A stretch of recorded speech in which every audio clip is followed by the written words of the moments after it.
Kiran royal అట. తిరుపతికి చెందిన ఈ జనసేన ఇన్ఛార్జ్ వ్యవహారం ఆయన 4 గోడల మధ్య ఏం చేసుకున్నాడు, ఎందరితో ఏం చేశాడు అనేది పాయింట్ కాదు. కానీ ఇక్కడ తన వ్యవహార శైలి, తన మాట తీరు, తన బెదిరించడం, 1,20,00,000 తీసుకునే డబ్బులు మోసం చేయడం, ఆమె ఆత్మహత్య చేసుకునే ప్రయత్నం చేయడానికి కారణం ఇవ్వడం, ఇవన్నీ ఒక తన మాట తీరు చూడండి, తన బుద్ధులు చూడండి. దాని మీద అసలు జనసేన పార్టీ వైపు నుంచి కనీస స్పందన కూడా లేకపోవడం, ఇది మరింత ఆశ్చర్యానికి గురి చేసేదే. అండ్ ఈ కిరణ్ రాయల్ను విమర్శించే వాళ్ళు తనతో పాటు మెగా కంపౌండ్ని కూడా టార్గెట్గా చేసుకునే విమర్శలు చేస్తూ ఉన్నారు. కారణం, ఆ కంపౌండ్ నీడ నుండే ఇతను ఈ విధంగా వార్తల్లోకి వచ్చేంత వరకు వచ్చారు. అండ్ వాళ్ళ మనిషిగానే గుర్తింపు ఉంది కాబట్టి ఫస్ట్ వాళ్ళ స్పందన ఏంటి, అసలు వాళ్ళు ఇప్పుడేం మాట్లాడారా అని చెప్పి కూడా నేరుగా కొందరు మహిళలు కూడా ప్రశ్నిస్తూ ఉన్నారు. సాయిధరం తేదీ నుంచి మొదలుపెట్టారు. ఎవరో ఒక యూట్యూబర్ పిల్లల్ని ఏదో కించపరిచే విధంగా ఒక వీడియో చేశారు అని చెబితే ఆ ముఖ్యమంత్రికి, ఈ ముఖ్యమంత్రికి, ఆ పోలీసులకు, ఈ పోలీసులకు ట్యాగులు చేసి రకరకాలుగా హడావిడి చేసావు కదా. మరి ఇప్పుడు ఏమైంది అన్న దగ్గర నుండి సాయిధరం తేజ్ ఇప్పుడు ఏమైంది, మరి AP is in safe hands అని చెప్పి కానీ చెప్పినావుగా, మరి ఏమైపోయావు అని చెప్పి వరుసగా వాళ్ళకి అవసరం ఉన్నట్టు మాట్లాడతారు అంతే. ఇట్లా కష్టాలు ఇట్లా ఏమన్నా కనుక ఇటువంటి చుట్టుముట్టిన అబ్బే వాళ్ళ నీతులు ఏడన్నా కనుక లాకర్లో పెట్టి తాళం వేసి ఉంటారు. వాళ్ళని అడిగితే ఎట్లా. అండ్ మెగా కంపౌండ్ని టార్గెట్ చేయడానికి కారణం కూడా విమర్శలతో. టార్గెట్ అంటే విమర్శలకు వాళ్ళ మీద కూడా జోరుగానే పడుతూ ఉన్నాయి. వాళ్ళ పేర్లు చెప్పుకొనే రకరకాల వ్యవహారాలు చేస్తూ ఉంటే మీరేం చేస్తున్నారు అని. ఎప్పుడో 25 ఏళ్ళ కిందట వలస వచ్చారు తిరుపతికి. అయినా ఎక్కడో మహారాష్ట్ర నుంచి వచ్చారంటారు.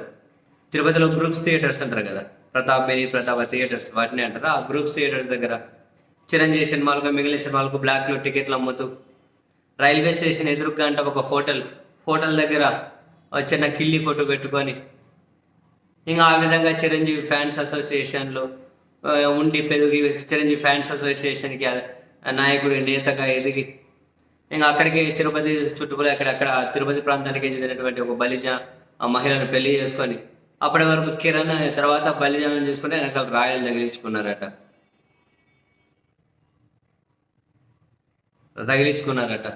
ఇంకా అంతే చిరంజీవి ఫ్యాన్స్ అసోసియేషన్కి జిల్లా అధ్యక్షుడిగా, రాష్ట్ర కార్యవర్గంలో పనిచేసుకుంటూ చిరంజీవి గారి దృష్టిలో పడి రకరకాలు. 2009లో చిరంజీవి గారు ఎమ్మెల్యే అయినప్పుడు తిరుపతి, ఇంకా మొత్తం ఆ వ్యవహారాలన్నీ ఏనే చూసుకోమని చెబితే ఆ తిరుమలలో సిఫార్సు లేఖలని కనుక లక్షలు అమ్ముకున్నారని చెప్పి చిరంజీవి గారు కూడా పక్కన పెట్టారంటారు. ఆ తర్వాత మళ్ళీ నాగబాబు గారే లైన్లోకి తెచ్చారు అంటారు. ఈరోజు పత్రికల్లో కూడా రాసుకుంటూ వచ్చారు ప్రధానంగా. ఇంకా అంతే జనసేన పార్టీ వచ్చిన తర్వాత ఈయన హడావిడి. ఎందుకంటే ఆ పార్టీకి ఇక్కడ ఎవరు చేరే వాళ్ళు లేరు, ఎవరు పెద్ద దిక్కు అలాంటివి ఎవరు లేరు. ఇటువంటి వాళ్ళే బ్లాక్లో టికెట్ల అమ్మిన వాళ్ళ దగ్గర నుంచి ఇటువంటి వ్యవహారాలను చేసిన వాళ్ళే దిక్కయ్యారు అక్కడికి.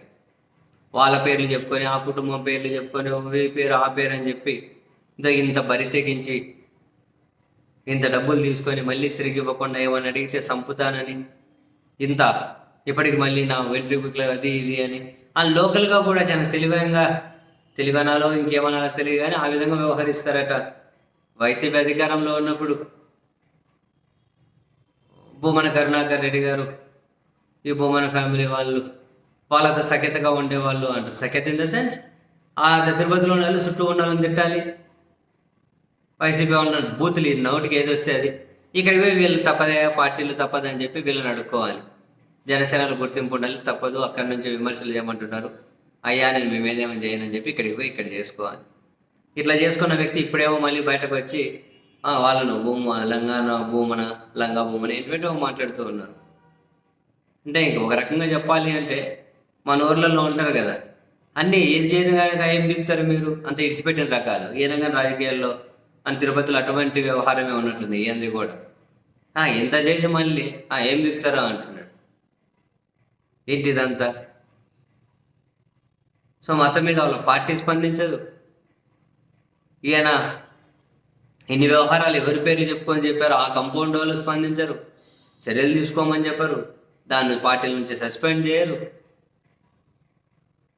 ఏందో ఏం పార్టీలు ఏంటివో, నాయకులు ఏంటివో, వాళ్ళ విధానాలు ఏంటివో, వాళ్ళ ఎజెండాలు ఏంటివో, ఎంత భ్రష్టు పట్టిపోతున్నారో బాబు రాజకీయాలు ఉన్నటువంటి వాళ్ళు ఇచ్చి